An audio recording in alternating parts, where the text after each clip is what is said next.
Greetings and welcome back to room 303 in our Talks with Walt, as we are calling our readings through the deathbed edition of Walt Whitman's Leaves of Grass. We turn now in the section called Children of Adam to a little poem called Ages and Ages Returning at Intervals. Now, some have considered this maybe Whitman's most radical poem in all of Leaves of Grass. I'm going to leave that one up to you. Certainly there were readers of this set of lines that were deeply, deeply concerned about some of the things that he had to say.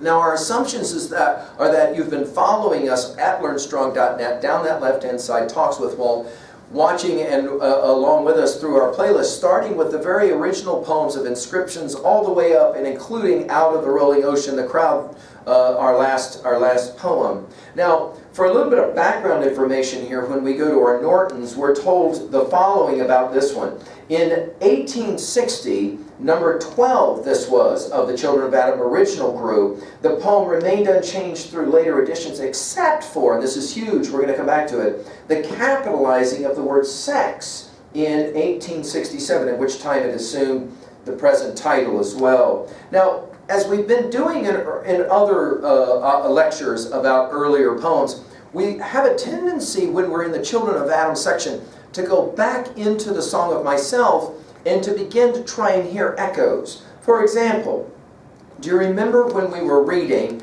Song of Myself, passage 23? We've already annotated this closely. I just want to bring your mind back to it. Endless unfolding of words of ages, and mine a word of the modern, the word en masse. A word of the faith that never balks here, henceforward it is all the same to me. I accept time absolutely. It alone is without flaw. It alone rounds and completes all. That mystic, baffling wonder alone completes all. I accept reality and dare not question it. Materialism first and last in viewing. Hurrah for positive science. Long live exact demonstration. Fetch stone crop mixed with cedar and branches of lilac. This is the lexicographer. This the chemist. This made a grammar of the old cartouches. These mariners put the ship through dangerous unknown seas. This is the geologist. This works with the scalpel, and this is a mathematician. Gentlemen, to you the first honors always. Your facts are useful, and yet they are not my dwelling. I but enter by them to an area of my dwelling, less the reminders of properties told by words, and more the reminders they of life untold, and of freedom and extraction, and make short account of neuters and gildings, and favor men and women fully equipped, and beat the gong of revolt, and stop with fugitives and them that plot and conspire. Do you also remember in passage 44 of Song of Myself this line, on every step, bunches of ages? Well, we'll be dealing with those ages again, ages and ages returning at intervals. Let's read it and then we'll annotate.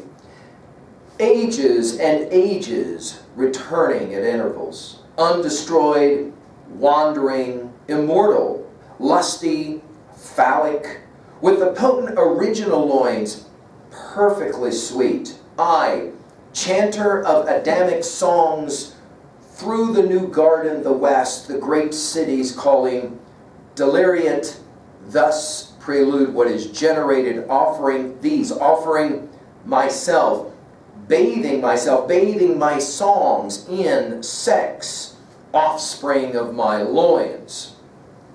Now, while it's not that radical today to read a set of lines like this, when it was originally published, this poem is going to create some serious amounts of controversy. Let's first of all point out Whitman's love of the word ages. I mean, we were just mentioning, of course, Song of Myself, 23 and 44. We've seen this as well in Children of Adam. Whitman had this keen sense that he was living in this really important time in history, and that all kinds of important things from the past had pointed to this moment. So he will begin with that idea of ages and ages returning. Now, of course, that's central to our understanding and our reading of Leaves of Grass, right? That idea of the cyclical nature of nature itself. At intervals. Undestroyed, he says. In other words, this is energy you cannot ruin. Wandering makes us immediately think of Homer and Odysseus and the Odyssey. Immortal, again, you can't undo it. Lusty, we've seen this word a number of times already in Leaves of Grass. And then he'll use the word phallic. Now, you will remember that in Song of Myself, passage 43, he talks about in phallic procession. And then in Spontaneous Me, you'll remember that he used this word phallic as in the phallic thumb of love. What's fascinating is that the word doesn't get used very often in Leaves of Grass, but it, of course, is going to be controversial that he'll use it. Lusty, phallic, and then he'll say, with the potent original loins. We're going to come back to these loins at the end of this poem, right? And then he'll talk about it being perfectly sweet. Now, the fact that he says original is huge, because Whitman believed that what he was doing was an original project, answering, of course, Emerson's long call for a poet that was a truly American poet. He then uses the pronoun I, and then he'll call himself a chanter, which immediately puts him again in the tradition of Homer, possibly even Virgil. Chanter of Adamic songs. We are, of course, in the section called Children of Adam. And then, reminding us, of course, of our Milton, through the new garden, the West. Did you notice West here is capitalized? The great cities calling. And then he uses the word deliriate, as in almost madness or insanity. Thus, prelude, and of course here this is important to his understanding of evolution and the ages now that he's in and the ages to come. Prelude, what is generated. I told you, everything for Whitman is about growth. Offering these, offering myself. Now, of course, these, what exactly is he in reference to? Well, of course, he's talking about these lines, right? These poetic lines. Offering myself. Song of Myself comes immediately to mind. And then, of course, what makes this poem so radical for its day, Whitman himself deciding to finally capitalize in 1867 the word sex, to emphasize it. Bathing myself, bathing my songs. Now, of course, this bathing is an image we have seen a number of times, from young men bathing while a woman looks on, to Whitman himself bathing, to, of course, talking about swimming in passage 46 and 47 of Song of Myself. So this is not unusual, but notice how he uses this phrase, bathing myself, bathing my songs in sex. Offspring, he will finish now. Obviously, we're dealing with the idea of children again. Offspring of my loins. Now, what's fascinating about his use of the word sex is that it actually is a very rare word in Leaves of Grass. You'll maybe remember in Song of Myself, passage 3, always substance and increase, always sex. He uses it there. And I think you have to read this set of lines with passage 3 of Song of Myself in mind. Go back and look at it more closely. And then, do you remember from Pent Up Aching Rivers, he says, from sex, from the warp and wolf, you'll remember that. And then as well, he uses the word sex a couple of times in A Woman Waits for Me, a set of lines from, of course, this collection of Children of Adam. But other than that, we don't see the word sex very often in Leaves of Grass, so that's significant. Offspring of my loins, this idea that what he's producing in this set of lines is very much like what people will produce, men and women will produce in terms of offspring, children, if you will, right? And so for Whitman, this is crucial, this is central to understanding his project in Leaves of Grass itself. Well, how are we going to deal with this at level 2A? Well, obviously sex is not only sacred and precious, but it's nothing to be ashamed of. Again, we're back to the ideas we've spoken of earlier from Children of Adam. Whitman as well, of course, wants to be the great poetic father. He takes that job very seriously. That is to say, his intellectual loins will produce America through his poetry. It's a pretty radical concept. Of course, at 2B, we've pointed out the capitalization of sex and how controversial it was in 1867.